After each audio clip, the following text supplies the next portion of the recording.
ব্যাপারটা হচ্ছে মমতা বন্দ্যোপাধ্যায় সেই সময় আমার মনে হয় যাওয়া দরকার ছিল।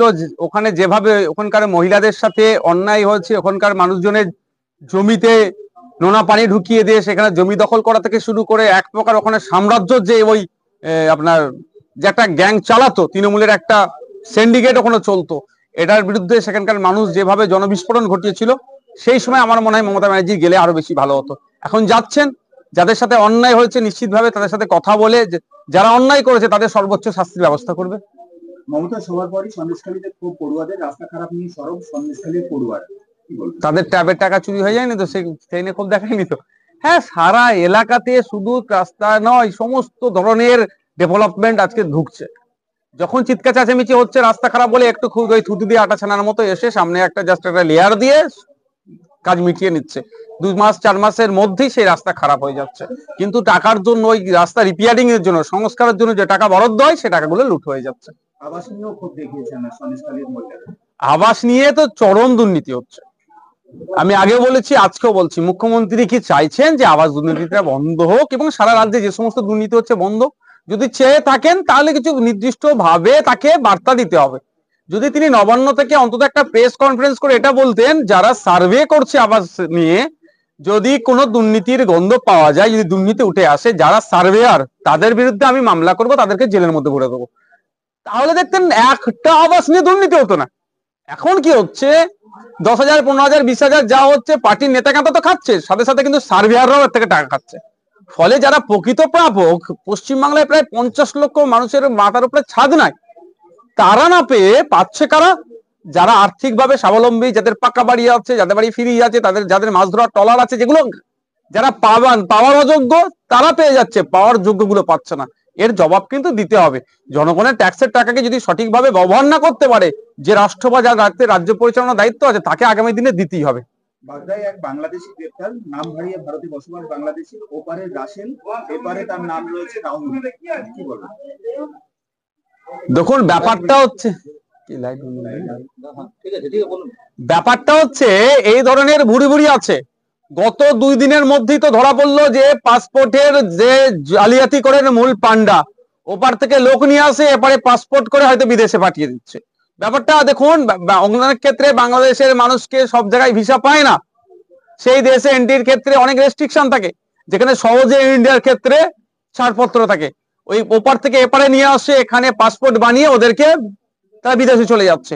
আর বারাসাতের ওখানে কদম্বগাছির পঞ্চায়েতের অভিযোগ এসেছে, তো তারা তো ফেক বার্থ সার্টিফিকেট বানিয়ে দিচ্ছে। তো এই যে র্যাকেটটা আছে, এই র্যাকেটটাকে আমাদেরকে নির্মূল করতে হবে। নির্মূল করতে গেলে রাজ্য সরকার কেন্দ্র সরকারকে ঐক্যবদ্ধভাবে হাতে হাত মিলাতে হবে, রাজনৈতিক স্বার্থ চরিতার্থের জন্য, রাজনৈতিক কারণ পূরণের জন্য।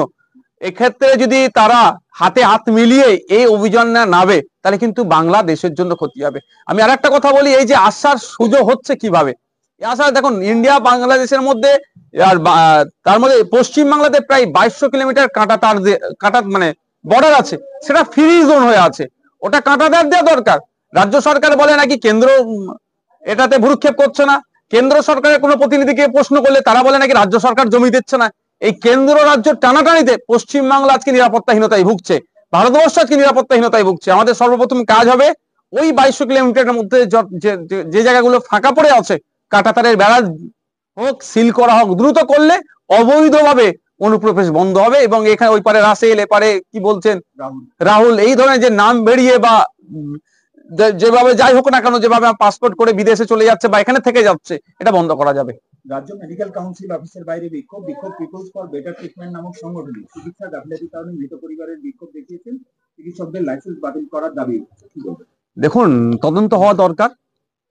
যদি চিকিৎসকরা সরাসরি ভাবে এর সাথে যুক্ত থাকে, ইচ্ছাকৃতভাবে গাফলতির জন্য মৃত হয়, অবশ্যই তাদের লাইসেন্স গুলোকে একবারে বাতিল না করলেও তাদেরকে সাসপেন্ড করা দরকার, একটা সুযোগ দেওয়া দরকার। কিন্তু দুর্ভাগ্যের বিষয় আমি বলি, যারা যদি ইচ্ছাকৃতভাবে হোক অনিচ্ছাকৃতভাবে হোক, স্বাস্থ্য দপ্তরটাই তো দুর্বল হয়ে গেছে। স্বাস্থ্য দপ্তরকেই পরিবর্তন করা দরকার। স্বাস্থ্য দপ্তরে যারা আছে তাদেরকে আমার মনে হয় 5 বছরের জন্য সাসপেন্ড করা দরকার, কারণ তাদের মাধ্যমে পরিষেবা সমস্ত সরকারি স্বাস্থ্য কেন্দ্রগুলো পাবে। আমি আজকে তালডাংরা বিধানসভার মধ্যে আছি। তালডাংরা বিধানসভার কিছুদিন আগে আপনারা হয়তো অনেকে খবর করেছেন, এখানকার যে এক্স রে মেশিনের অবস্থা খারাপ, সেখানে ঢুকছে। তো এই অবস্থা স্বাস্থ্য দপ্তরে, তো ওর স্বাস্থ্য দপ্তর কি করবে? সেই জন্য জনবিক্ষোভ হচ্ছে। তবে এই জনবিক্ষোভ যেটা হচ্ছে এখন একটা স্বল্প স্বল্প জায়গায় হচ্ছে, এটা যদি ঐক্যবদ্ধ দানা বেঁধে যায় তাহলে কিন্তু পার্শ্ববর্তী দেশ হাসিনার মতো কিন্তু আমাদের রাজ্য হতে পারে। মালদায় কার্নিভালকে কেন্দ্র করে টিএমসির গোষ্ঠীদ্বন্দ্ব, সেখানে বিধায়ক অনুগামীদের সঙ্গে দলেরই আরেক গোষ্ঠীর চূড়ান্ত সংঘর্ষ। দেখুন, কার্নিভালের আয়োজনের একটা হেভি টাকা খরচ দেখাবে। সামান্য বাঘিনীকে এই কটা দিন ধরার জন্য 35 লক্ষ টাকা শুনলাম নাকি রাজ্য সরকার খরচ হয়েছে। ওরে বাবা, 3.5 কোটি টাকা শুনলাম। তো ভাবতে পেরেছেন কার্নিভালের নামে তাহলে কত টাকা আসবে? ওটা হরি লুট করবে। এবার এই লুটটা কারা, লুটটা কোন তৃণমূলের কোন গোষ্ঠীটা নেবে? এই নিয়ে লড়াই, আদর্শগত নয়। কত বড় কার্নিভাল হবে, কার্নিভালের মাধ্যমে মানুষ কতটা উপকৃত হলো না হলো এইসব এদের কোনো বিবেচনা নেই। এদের লক্ষ্য উদ্দেশ্য হচ্ছে কার্নিভালের নামে যে টেন্ডারটা পাস হবে, কাউকে খাবারের টেন্ডার, কাউকে আপনার বিভিন্ন যে টেন্ডার আছে, সেই টেন্ডারটা কারা কন্ট্রোল করবে, ওখান থেকে একটি হেভি পার্সেন্টেজ কারা তুলবে, এই নিয়ে তাদের মধ্যে লড়াই। তো রাজ্যের মানুষ দেখুক কাদের হাতে দায়িত্ব তুলে দিচ্ছে রাজ্য পরিচালনার জন্য। যাদের হাতে রাজ্য পরিচালনার জন্য দায়িত্ব তুলে দিচ্ছে তারাই নিজেদের মধ্যে মারামারি করছে, খেই করছে, শুধুমাত্র তাদের স্বার্থ চরিতার্থের জন্য, জনগণকে পরিষেবা দেওয়ার জন্য নয়। কালীঘাটে কাকু অসুস্থ হয়েছে, দেখুন, সুপ্রিম কোর্ট ওই প্রাইমারির মামলার চার্জশিটের জন্য, চার্জ গঠনের জন্য 31শে ডিসেম্বর ডেডলাইন দিয়েছিল। আমরা অনেকে ভেবেছিলাম আজকে এই মামলার একদম চার্জ গঠন হয়ে যাবে। সেই জন্যই যারা বেলে আছে, যারা জেলে আছে, প্রত্যেককে কিন্তু হাজির হওয়ার নির্দেশ দিয়েছিল সিবিআইয়ের বিশেষ আদালত, ইডির বিশেষ আদালত। কালীঘাটের কাকু, বিখ্যাত কাকু, তিনি নাকি অসুস্থ, তিনি এসএসকেএমে নিয়ে চলে গেল, সেখান থেকে আবার তিনি আসতে পারলেন না। তার জামাই অভিযুক্ত, তার জামাই শ্বশুরকে ট্রিটমেন্ট করতে সহযোগিতা করতে হবে, সরকারি কর্মচারীর বড্ড অভাব, পুলিশ প্রশাসন পারবে না ওনাকে ট্রিটমেন্ট মানে নিয়ে যেতে, আর আমাদের ডাক্তাররা হয়তো ঠিকঠাক ট্রিটমেন্ট করতে পারবে না, আসলে রোগী তো নেই, কি ট্রিটমেন্ট হবে? তো সেই জন্য জামাই সহযোগিতা করতে গেলে জামাই এসে পৌঁছালেন না। আবার মেদিনীপুর থেকে কার যাওয়ার কথা ছিল, তার নাকি গাড়ির গোলযোগের কারণে সেও নির্দিষ্ট সময়ে পৌঁছাতে পারছে না। তাহলে সুপ্রিম কোর্ট ডেডলাইন দিল, সেই ডেডলাইনটাকেও কিন্তু এরা সুকৌশলে এরা ভেঙে দিচ্ছে। ব্যাপারটা হচ্ছে যে হারে দুর্নীতি করেছে, যাদের কাছ থেকে টাকা তুলেছে, সেই টাকা যদি আজকে পুরো প্যানেল বা যে যদি বাতিল হয় তাহলে কি হবে? যারা টাকা দিয়েছে তারাই নেতাগুলোর কলার ধরবে। সেই জন্য এটাকে যত লেন্দি করা যায়, যত ডিলে করা যায়, যত তারিখ পে তারিখ করা যায়, সেই সমস্ত অপচেষ্টা চালাচ্ছে। আমি একটা কথা বলতে পারি যে ইতিপূর্বে দেখা গিয়েছে আমাদের এখানকার মেডিকেল থেকে আনফিট সার্টিফিকেট দিয়েছে, তাকে যখন ভিন্ন রাজ্যের নিয়ে গিয়েছে তখন ফিট সার্টিফিকেট পেয়েছে। এই কালীঘাটের কাকুর ক্ষেত্রেও যদি ট্রিটমেন্ট সেন্ট্রাল গভর্নমেন্টের বা ভিন্ন রাজ্যের কোন স্বাস্থ্য কেন্দ্র থেকে যদি পরীক্ষা করানো হয় তাহলে হয়তো দেখা যাবে কাকু একদম ফিট বিন্দাস আছে, শুধু কাকু তার বসেদেরকে বাঁচানোর জন্য এই হার্ট অ্যাটাকের বা অজ্ঞানের নাটক করেছে। মালদার হরিশ্চন্দ্রে বোমাবাজির অভিযোগ, গোটা এলাকায় চাঞ্চল্য, মালদার হরিশ্চন্দ্রপুর কেন বলছেন? সারা রাজ্য আজকে বোমের স্তূপের উপরে দাঁড়িয়ে আছে, বারুদের স্তূপের উপরে দাঁড়িয়ে আছে।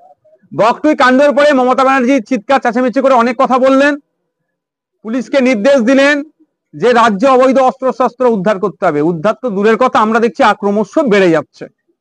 পুলিশ প্রশাসনকে তাদের কাজ করতে দিচ্ছে না। পুলিশ প্রশাসনকে যদি নিরপেক্ষতার সাথে তাদের কাজ করতে দেয় তাহলে এই দিনগুলো দেখতে হবে না। কিন্তু দুর্ভাগ্যের বিষয় সেটা হচ্ছে কোথায়? তৃণমূল কংগ্রেসের আশ্রিত দুষ্কৃতীরাই তো কাণ্ড ঘটাচ্ছে। কাকে ধরবে? ধরলে বড় নেতা কাতাদের ফোন চলে আসবে, বলবে ওকে জামিন দিয়ে দেবো, ওকে অ্যারেস্ট করতে পারবে না, ওকে ছেড়ে দাও। এই জন্য এই দুরবস্থা হচ্ছে।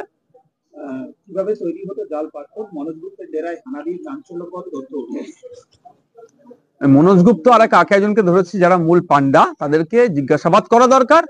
তবে আমি একটা কথা বলছি, ওই মনোজ গুপ্তর ধর্মীয় পরিচয় আমার প্রয়োজন নাই, দেশ বিরোধী কার্যকলাপ, ওকে সর্বোচ্চ শাস্তি দেওয়া, কিন্তু তার রাজনৈতিক পরিচয়টা আমার জানতে একটু ইচ্ছে করছে। মনোজ গুপ্ত কাদের ছত্রছায় থেকে এই ধরনের ভয়ঙ্কর কার্যকলাপের সাথে যুক্ত?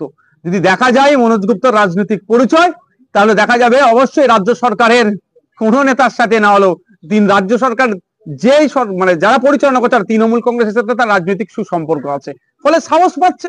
বাংলায় আজকে দুষ্কৃতীদের আতুর ঘরে পরিণত হচ্ছে, সমস্ত ধরনের দুষ্কৃতীরা বাংলায় আসছে, আর বাংলার রাজনৈতিক নেতারা তাদেরকে আশ্রয় দেওয়ার চেষ্টা করছে। ক্যানিং থেকে শুরু করে বিভিন্ন জায়গায় দেখুন না কিভাবে সমাজ বিরোধীরা আমাদের রাজ্যে ঢুকে পড়ছে। জাল পাসপোর্ট আমাদের রাজ্য থেকে তৈরি হচ্ছে। যে বাংলা একদিন ছিল যে দেশকে পথ দেখায়, সেই বাংলার আজকে লজ্জায় মাথা হেঁট হয়ে যাচ্ছে। বুঝলেন, বলছি তৃণমূল পঞ্চায়েত প্রধান বাংলাদেশি অনুপ্রবেশকারী এরকমটাই অভিযোগ উঠেছে। ভুয়ো নাম পরিচয় ব্যবহার করেছেন। মালদার তৃণমূল পরিচালিত রশিদাবাদ গ্রাম পঞ্চায়েতের প্রধান লাভলি খাতুন বাংলাদেশি নাগরিক। দেখুন, এই ধরনের অভিযোগ কিন্তু অনেক আগে একবার এসেছিল ওই মালদা মুর্শিদাবাদ ওই দিক থেকে, যে সে মানে ভিন্ন দেশের নাগরিক হওয়ার পরে হয়েও আমাদের দেশের হয়েছে। এটা তদন্ত হওয়া দরকার। এটা যদি সত্যতা হয় সর্বোচ্চ শাস্তির ব্যবস্থা করা দরকার।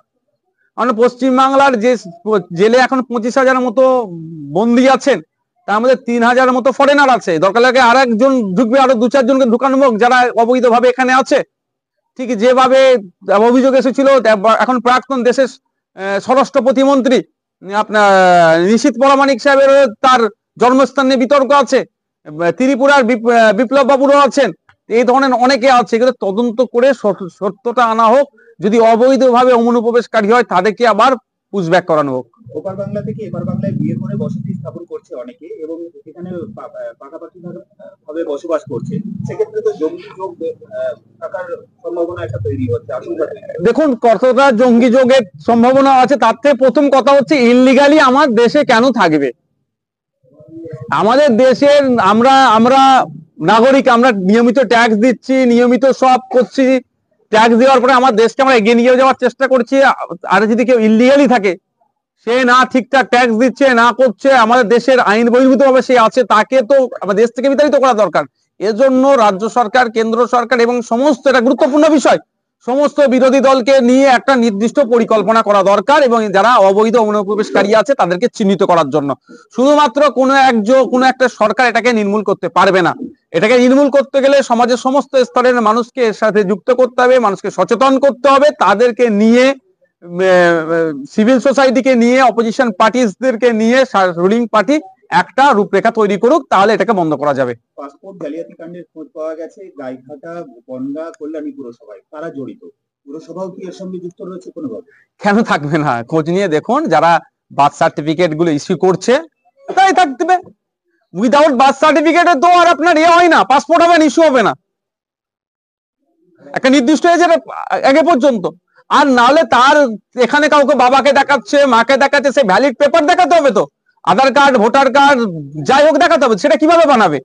যদি আমাদের দেশের কিছু রাষ্ট্রবিরোধী লোকজন এর সাথে না যুক্ত থাকে, দেশদ্রোহী লোকজন না যুক্ত থাকে, সেই সমস্ত দেশদ্রোহী রাষ্ট্রবিরোধীদেরকে চিহ্নিত করে সর্বোচ্চ শাস্তি দেওয়া হোক এবং শর্ট টাইমের মধ্যে এটা স্পিড আপ করা হোক। ফাস্ট ট্র্যাক কোর্টে এগুলো বিচার করে জনমানুষে এটা বিচার, মানে যদি পারে ফাঁসি দেওয়া হোক সেই সমস্ত দেশ বিরোধী গুলোকে, যারা আমাদের দেশে মধ্যে থেকে এই জাল পাসপোর্ট তৈরি করে বিদেশি নাগরিককে বা আমাদের দেশের নাগরিক বানাচ্ছে, আবার কারা খারাপ কাজের সাথে, ষড়যন্ত্রের সাথে যুক্ত আছে, দেশ বিরোধী কাজ করছে, তাদেরকে আমাদের জেলের মধ্যে রেখে ভাত খাইয়ে লাভ নেই। তাদেরকে ফাঁসির ব্যবস্থা করা হোক দ্রুত। সুন্দরবনের